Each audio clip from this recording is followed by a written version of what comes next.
नमस्कार, मैं आशुतोष कुमार और आप देख रहे हैं InKhabar.com। लोकसभा चुनाव कल लगभग बिगुल बज चुका है और जितनी भी पार्टियां हैं वो अपना अपना गठबंधन बनाने में लगी हुई। उत्तर प्रदेश में जहां खबरें आ रही हैं कि अब मायावती और सपा एक साथ चुनाव लड़ेगी, वहीं बिहार में भी आपको राजद का गठबंधन बन गया है, साथ में कांग्रेस आ गई है, रालोसपा आ गई है, आपको बाकी पार्टियां एक साथ हो गई है। तो आपको बता दें, आपको अब हम बताने जा रहे हैं सीट बाय सीट आपको किस लोकसभा क्षेत्र का इतिहास क्या है और उसका 2019 में भविष्य क्या हो सकता है। आपको बता दें, हम आज बात करने वाले हैं पाटलिपुत्र लोकसभा सीट की। पटना का आपको सीट है। आपको बता दें 2008 से पहले की कहानी बताएं तो सिर्फ एक सिंगल लोकसभा सीट होता था और उस वक्त की बात बताएं, अगर आजादी से 84 तक की तो कांग्रेस के आपको 3 बार यहां से सांसद रहे थे और 3 बार कम्युनिस्ट पार्टी ऑफ इंडिया से। लेकिन 84 के बाद आपको स्थिति बदली, 2 बार डॉक्टर सीपी ठाकुर और 2 बार रामकृपाल यादव यहां से सांसद रहे।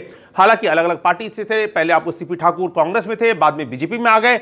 और जो जनता दल का दौर था, आप जानते हैं 84 तक में आपको उस दौर में रामकृपाल यादव एक बार जनता दल से चुन के आए, बाद में राष्ट्रीय जनता दल से आपको चुनकर यहां से सांसद बने। तो आपको बता दें, ये जो सीट है, जब परिसमन बदला, आपको डिलिमिटेशन हुआ, तो ये उसके बाद ये 2 सीट बन गया। आपको एक बन गया पाटलिपुत्र और एक बन गया पटना साहिब। पटना साहिब एक ऐसा क्षेत्र हो गया जहां शहरी इलाके थे, बाजार थे, मार्केट थे। पटना का पुराना इलाका जो मेन बाजार का इलाका था वो उसमें चला गया और पाटलिपुत्र एक आउटस्कर्ट का एरिया हो गया, जो आपको सबअर्बन कह सकते हैं, थोड़ा गांव का क्षेत्र हो गया, वो आ गया।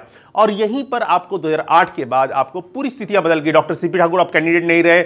आपको 2009 की बात की जाए तो लालू प्रसाद यादव, जानते मुश्किल दौर था, उसी वक्त वो बिहार के सत्ता से एक तरीके से बाहर हुए थे, उनके खिलाफ काफी वोट पड़ते थे। तो उस बार आपको लालू यादव 2 सीट से चुनाव लड़े थे, एक थे सारण से और दूसरा था पाटलिपुत्र से। आपको बता दें, सारण में तो किसी तरीके से उन्होंने अपनी लाज बचा ली। आपको जो बड़े कद्दावर नेता माने जाते हैं, राजीव प्रताप रूडी बीजेपी की, उनको हराया। और लेकिन आपको जो सीट थी आपको पाटलिपुत्र की, यहां पर वो खुद हार गए। जी हां, आपको रंजन प्रसाद यादव जनता दल यूनाइटेड कैंडिडेट थे और वो यहां पर लालू प्रसाद यादव को हरा गए। तो बड़ी बात थी। उसके बाद बात की जाए तो आपको 2014 में आते, 2014 में इस सीट की कहानी अलग हो जाती है। इस सीट से आपको राष्ट्रीय जनता दल की पार्टी में 2 फाड़ हो जाती है। आपको बता दें, रामकृपाल यादव आपको बड़े कद्दावर नेता, आपको 17 साल से आपको पार्टी के जनरल सेक्रेटरी, लालू प्रसाद यादव के हनुमान कहे जाते हैं, परछाई कहे जाते हैं।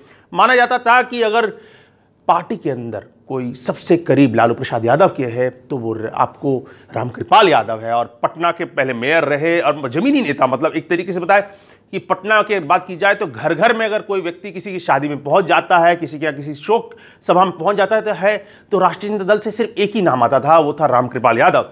उसके बाद बता दें, जो आपको 2014 की कहानी, आपको राष्ट्रीय जनता दल अपने तौर पे बदल रहा था। पहले आपको पार्टी के भीतर 2 ही शक्ति का केंद्र था, लालू प्रसाद यादव, राबड़ी देवी। और इसके बाद जो भी नेता थे आपको वो अपना शीर्ष यहीं झुकाते थे। लेकिन जो बच्चे थे वो बड़े हो रहे थे, तेज प्रताप यादव, तेजस्वी बड़े हो रहे थे और मीसा भारती भी अब पॉलिटिक्स में इंटरेस्ट ले रही थी। और पाटलिपुत्र लोकसभा सीट पर मीसा भारती की भी नजर थी और मीसा भारती ने अपना दावा ठोक चुकी थी कि हम अब जो चुनाव लड़ेंगे पाटलिपुत्र लोकसभा सीट से लड़ेंगे। और यहीं पर बात खटक गई। कई बार उस वक्त उड़ती उड़ती खबरें आती थी कि पार्टी के भीतर रामकृपाल यादव से दुर्व्यवहार हो रहा है, ठीक से जो उनके परिवार के सदस्य, जो बच्चे हैं, उनसे ठीक से व्यवहार नहीं कर रहे हैं, उससे वो काफ़ी आपको दुखी महसूस कर रहे हैं। और बता दें, इसके बाद बहुत सिचुएशन, बहुत ड्रामा हुआ। आपको मीसा भारती उनके घर पहुंच गई कि रामकृपाल यादव नाराज चल रहे हैं, रामकृपाल यादव ने घर छोड़ दिया। और उसके बाद अगले दिन जो बात चल रही थी, मीसा भारती कह रही थी, अगर मेरे चाचा रामकृपाल यादव वहां से चुनाव लड़ना चाहते हैं तो मैं ये सीट छोड़ने को तैयार हूं, लेकिन वो पार्टी में आ जाए, मान जाए।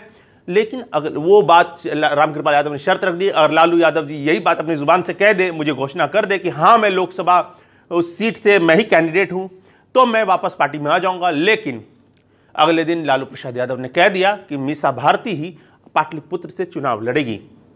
उसके बाद क्या था, 30 सालों का लंबा संबंध, रामकृपाल यादव ने पार्टी छोड़ दी और उसके बाद भारतीय जनता पार्टी में आपको जो हनुमान थे लालू प्रसाद यादव के हनुमान, वो अब पहुंच गए थे भारतीय जनता पार्टी में। 2014 का चुनाव, बड़ा चुनाव। आपको बता दें, इस सीट में मीसा भारती को जीत दिलाने के लिए लालू प्रसाद यादव ने बहुत ही नामी, आपको बाहुबली, आपको एक बड़े क्रिमिनल, आपको रीतलाल यादव को पार्टी का जनरल सेक्रेटरी बना दिया। आपको बता दें, रीतलाल यादव पाटलिपुत्र विधानसभा क्षेत्र से ही बिलोंग करते हैं, आपको दानापुर के ही थे, लेकिन फिर भी इस सीट पर रामकृपाल यादव की जीत हुई। आपको 40,000 से ज्यादा वोट का मार्जिन रहा और यहां पर आपको मीसा भारती चुनाव हार गई। हालांकि बाद में मीसा भारती को राज्यसभा भेज दिया गया 2016 में आपको राष्ट्रीय जनता दल की तरफ से।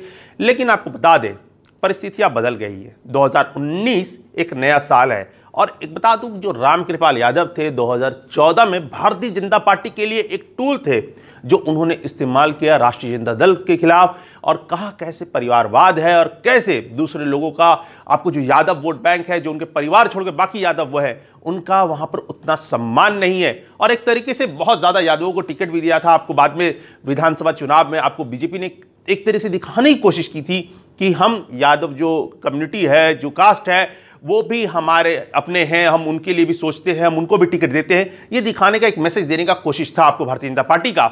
लेकिन 2019 नया साल है और पहले की तरह 2014 की तरह वहां के हालात नहीं है, क्योंकि पहले 2014 में आपको बीजेपी ने अलग चुनाव लड़ा था, राष्ट्रीय जनता दल ने अलग चुनाव लड़ा था, जदयू ने अलग चुनाव लड़ा था। लेकिन अब बीजेपी जदयू एक है, राष्ट्रीय जनता दल कांग्रेस आपको रालोसपा एक है।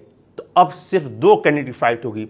अब देखना होगा क्या रामकृपाल यादव को फिर से बीजेपी टिकट देगी, यह बड़ा सवाल है। क्योंकि अब उस तरीके की बात नहीं है, अब पहले जैसा है नहीं कि हमें रामकृपाल यादव को पार्टी से निकाले गए हैं, उनका सम्मान बीजेपी में देना है और एक तरीके से एक मैसेज शेयर करना है लोगों के बीच में कि लालू प्रसाद यादव किस तरीके से अपने पुराने साथी को भी छोड़ सकते हैं। वैसी बात नहीं है।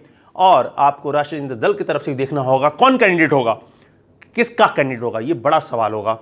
तो अब देखना होगा कि लालू प्रसाद यादव किसको पाटलिपुत्र से आपको कैंडिडेट बनाते हैं। हो सकता है जनता दल यूनाइटेड और बीजेपी फिर से रंजन प्रसाद यादव को अपना टिकट दे दे, पढ़े लिखे कैंडिडेट है, पहले भी यहां से जीते हैं, तो हो सकता है फिर से रंजन प्रसाद यादव को वो टिकट दे दे। लेकिन लालू प्रसाद यादव किसको देंगे टिकट, या परिवार को देंगे या फिर कांग्रेस के किसी बड़े नेता को दे देंगे, ये देखने वाली बात होगी। तो हम लगातार लोकसभा चुनाव पर नजर बनाए रखेंगे और इस तरह की वीडियोस लगातार हर सीट पर लेकर आएंगे। अगर आप लगातार लोकसभा चुनाव की जानकारी जानना चाहते हैं तो हमारे चैनल इन खबर को सब्सक्राइब करें।